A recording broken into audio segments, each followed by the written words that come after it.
踏步靠背，左右腳距離一隻腳位，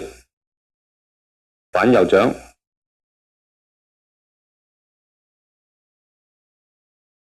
身體起，手上下分，左手喺左腿之旁，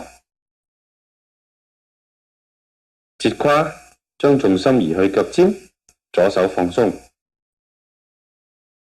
胯帶手左轉，重心仍然喺腳尖，